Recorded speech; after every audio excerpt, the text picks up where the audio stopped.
Movie शुरू होती है और हमें एक प्लेनेट दिखाया जाता है जिसका नाम क्रिप्टन होता है। इस प्लेनेट पे बहुत ही अजीबोगरीब प्राणी रहते हैं और ये प्लेनेट धीरे धीरे तबाह हो रहा था, जिसकी वजह से सब लोग काफी ज्यादा परेशान थे। फिर हमें दिखाया जाता है कि एक आदमी के घर एक बच्चा पैदा हुआ है और उस बच्चे का पिता का नाम जॉरल था और वो भी इस सिचुएशन से बहुत ज्यादा परेशान था, जिसकी वजह से वो कॉर्टेक्स को हासिल करना चाहता था। कॉर्टेक्स के अंदर डीएनए होता है जिसमें उस प्लेनेट की सारी इंफॉर्मेशन होती है, जिसकी मदद से वो उसको कॉपी करके पूरी की पूरी नया प्लेनेट बना सकता था। इसके लिए वो क्रिप्टन की असेंबली में जाता है जहाँ पे वो कॉर्टेक्स का डिमांड करता है, लेकिन वो लोग उसे मना कर देते हैं। फिर हमें दिखाया जाता है कि वहाँ पे जनरल आ गया अपना सेना लेके और वो भी कॉर्टेक्स को हासिल करना चाहता था। इसकी वजह से वो शूट कर देता है वहाँ के असेंबली वाले को। और इस जनरल का प्लान ये था कि हम दूसरे प्लेनेट में सब लोग को मार देंगे और अपने लोगों को वहाँ पे बसा देंगे। लेकिन इसकी दूसरी तरफ जॉरल नहीं चाहता था कि ऐसा कुछ हो। वो चाहता था कि दोनों प्लेनेट के लोग आपस में मिलजुल के रहे, जिसकी वजह से जॉरल और जनरल में काफी ज्यादा लड़ाई हो जाती है।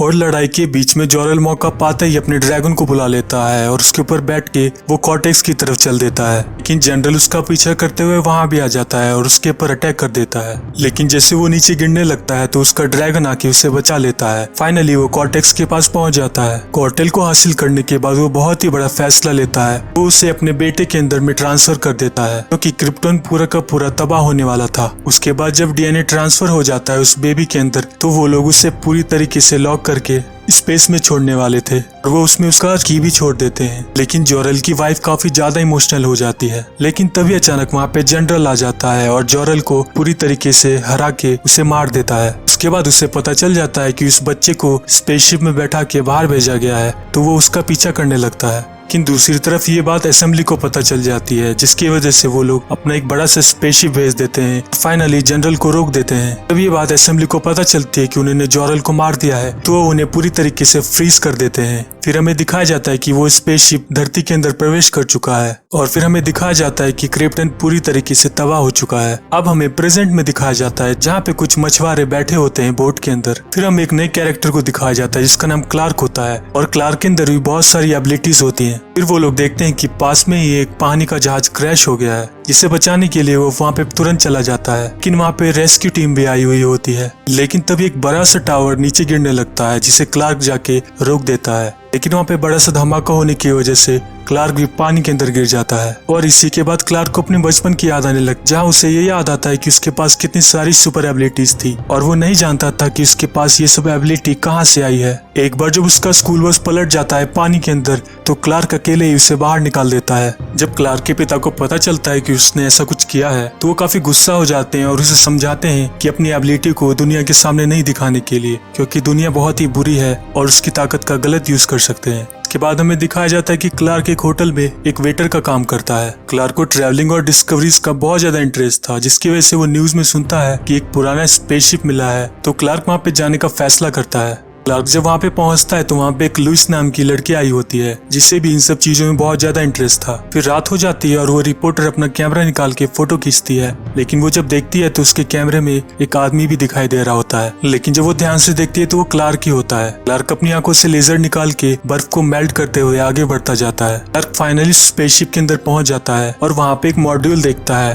क्लार्क के पास एक की होती है जिसे वो उस मॉड्यूल में लगा देता है और उसको लगाने के बाद वहाँ पे जॉरल आ जाता है और जॉरल कहता है कि तुम मेरे बेटे हो और तुम वापस आ गए हो। फिर जॉरल उसे सब कुछ बताता है कि उसने कैसे बचपन में उसे एक स्पेसशिप में बैठा के भेज दिया था, क्योंकि क्रिप्टन तबाह हो रहा था। फिर वो कॉर्टेक्स के बारे में बताता है। वो बताता है कि कॉर्टेक्स का डीएनए निकाल के मैंने तुम्हारे अंदर रख दिया था, जिसकी वजह से तुम्हारे अंदर बहुत सारी स्पेशल एबिलिटीज आ गई हैं। और फिर जॉरल कहता है कि मैं तुम्हें एक स्पेशल सूट भी दूंगा। वो रिपोर्टर वहाँ खड़ी होकर ये सब सुन रही होती है और अपने कैमरे से फोटो भी निकालती है। लेकिन तभी वो मॉड्यूल उस पर हमला कर देता है, इसकी वजह से वो नीचे गिर जाती है और क्लार्क वहाँ पे आके उसे बचा लेता है। फिर क्लार्क उस स्पेसशिप को लेके वहाँ से चला जाता है। उसके बाद वो न्यूज रिपोर्टर अपने कंपनी में आके सब कुछ बताती है कि वहाँ क्या क्या हुआ था। लेकिन वहाँ का जो हेड होता है वो बोलता है कि ये इन्फॉर्मेशन बहुत ही गलत लग रही है और इसे हम अभी पब्लिश नहीं कर सकते हैं। के बाद वो नाराज होकर किसी दूसरे रिपोर्टर के पास जाती है और उसे सब कुछ बताने लगती है। अब हमें दिखाया जाता है कि क्लार्क हमारा फेवरेट कैरेक्टर सुपरमैन बन चुका है। अपनी पावर को एक्सप्लोर करने लगता है और हवा को चीरते हुए चारों तरफ उड़ने लगता है। फिर वो रिपोर्टर किसी तरीके से क्लार्क का एड्रेस निकालती है और उसके घर पहुंच जाती है। उसके बाद वो उसकी मम्मी से मिलती है और उसके फादर के कब्र के पास चली जाती है। फिर वहाँ पे क्लार्क आ जाता है और बोलता है कि मेरा पीछा करना बंद कर दो। फिर वो रिपोर्टर कहती है कि मैंने सब कुछ अपनी आंखों से देखा था कि तुम्हारे पास कैसी कैसी पावर्स है। फिर क्लार्क कहता है कि मैं तुम्हें अपनी लाइफ की एक बहुत ही बड़ी स्टोरी सुनाना चाहता हूँ। अपनी स्टोरी सुनाने लग जाता है जहाँ पे वो और उसकी मम्मी और पापा बैठ के कार में जा रहे होते हैं, लेकिन तभी वहाँ पे बहुत बड़ा टॉर्नेडो आ जाता है जो हर एक चीज को निगलता जाता है और फिर वो लोग जल्दबाजी में कार के बाहर निकल जाते हैं और उस डॉग को वहीं पे छोड़ देते हैं। फिर उनके डैड डॉग को बचाने के लिए वहाँ पे जाते हैं। वहाँ पे तूफान में फंस जाते हैं। फिर क्लार्क कहता है कि मैं चाहता तो उन्हें बचा सकता था, लेकिन मेरे पापा ने ये करने से मना कर दिया और देखते ही देखते वो तूफान उसके पिता को मार डालता है। फिर वो कहता है कि मेरे पिता की कही हुई बात मुझे आज भी याद है। और इसी के साथ क्लार्क कहता है कि जब मैं अपने पिता को नहीं बचा सका तो मैं अपनी पावर को दुनिया के सामने नहीं दिखाना चाहता हूँ। इसके बाद क्लार्क अपनी मम्मी के पास आ जाता है और उन्हें वो सब स्टोरी बताता है जो उसे वो स्पेसशिप में बताया गया था।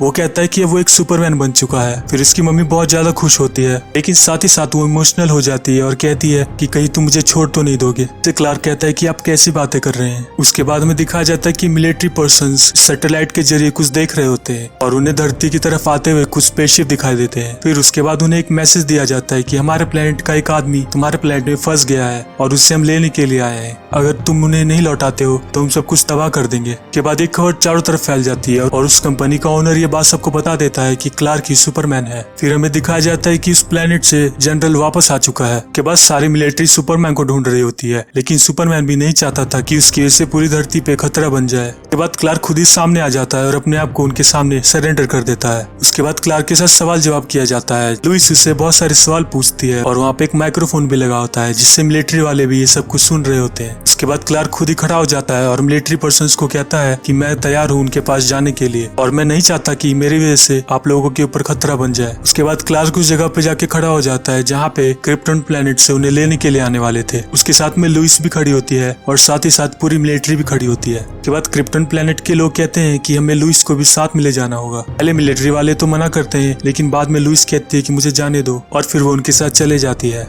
और वो जैसे क्रिप्टन प्लेनेट पे पहुंचते हैं तो लुइस को एक रूम में बंद कर दिया जाता है और फिर जनरल सुपरमैन के पास आ जाता है। के बाद जनरल कहता है कि क्रिप्टन पूरी तरीके से तबाह हो गया है और हमें नई दुनिया बसानी है। के बाद वो कहता है कि तुम हमें कॉर्टेक्स के बारे में बताओ, लेकिन सुपरमैन उसकी बातों को नकार देता है और कहता है कि मुझे इसके बारे में कुछ नहीं पता है। लुइस के पास वो की होती है जो उसने स्पेसशिप से उठा लिया था और वो उस की को वहाँ पे लगाती है तो वहाँ पे जॉरल फिर से वापस आ जाता है और वो जॉरल कहता है कि मैंने स्पेसशिप बनाया था। के बाद जॉरल उसे बाहर का रास्ता दिखाता है और उसके साथ बाहर आ जाता है। के बाद जॉरल और लुइस मिलके जनरल की सेना पे अटैक करने लग जाते हैं। के बाद वो जॉरल की मदद लेके किसी तरीके से स्पेसशिप में बैठ के वहाँ से निकल जाती है। इसके बाद जॉरल सुपरमैन के पास जाता है और कहता है कि अपनी पूरी पावर का यूज करो और स्पेसशिप के इस दरवाजे को तोड़ दो। फिर सुपरमैन एक पंच मारता है और वो दरवाजा वहाँ से टूट जाता है। फिर हमें दिखाया जाता है कि लुइस का स्पेसशिप क्रैश होने लग जाता है। फिर सुपरमैन उसे बचाते हुए धरती पे ले आता है, लेकिन उनका पीछा करते करते जनरल भी धरती पे वो आ जाता है। के बाद जनरल डायरेक्ट सुपरमैन के घर चला जाता है और उसकी मम्मी का गला पकड़ के कहता है कि कॉर्टेक्स के बारे में बताओ कि वो कहाँ पे है। लेकिन तभी वहाँ पे सुपरमैन आ जाता है और उसे चीरता हुआ वहाँ से ले जाता है और उससे बिल्डिंग के बीचों बीच तोड़ता हुआ अंदर ले जाता है। के बाद सुपरमैन उसके हेलमेट पे बहुत सारे पंच मारता है जिसकी वजह से उसमें छेद हो जाता है और उसे सांस लेने में बहुत दिक्कत होने लग जाती है। सुपरमैन उसे मारने वाला होता है कि वहाँ पे जनरल के लोग आते हैं और उस पे हमला करके जनरल को वहाँ से ले जाते हैं। वहाँ पे एक आदमी होता है जो जनरल को कहता है कि तुम बस सुपरमैन को किसी तरीके से यहाँ ले आओ, कॉर्टेक्स मैं वहाँ से निकाल लूंगा।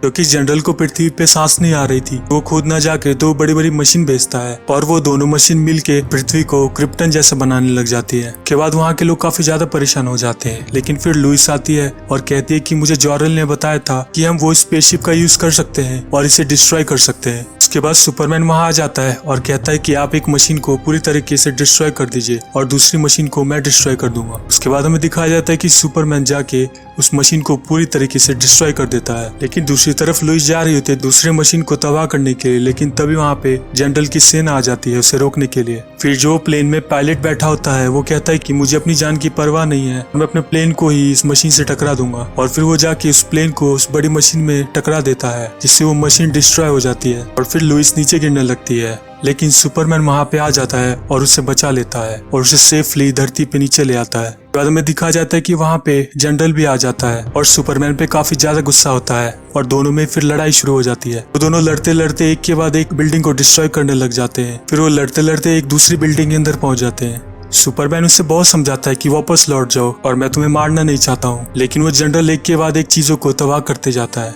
सुपरमैन को काफी ज्यादा गुस्सा आ जाता है और उसे ना चाहते हुए भी जनरल को मारना पड़ता है। सुपरमैन अपनी आंखों से लेजर निकालता है और उसे मार देता है और वो उसे जैसे ही मारता है सुपरमैन बहुत ज्यादा इमोशनल हो जाता है। के बाद हम देखते हैं कि क्लार्क लुइस के पास न्यूज रिपोर्टिंग के लिए इंटरव्यू के लिए जाता है। लुइस क्लार्क को कहती है कि स्वागत है आपका नए प्लेनेट में, और इसी के साथ ये मूवी यहाँ पे एंड हो जाती है। तो दोस्तों कैसी लगी आपको ये मूवी कमेंट में जरूर बताइएगा और इस वीडियो को लाइक शेयर और सब्सक्राइब भी जरूर कीजिएगा।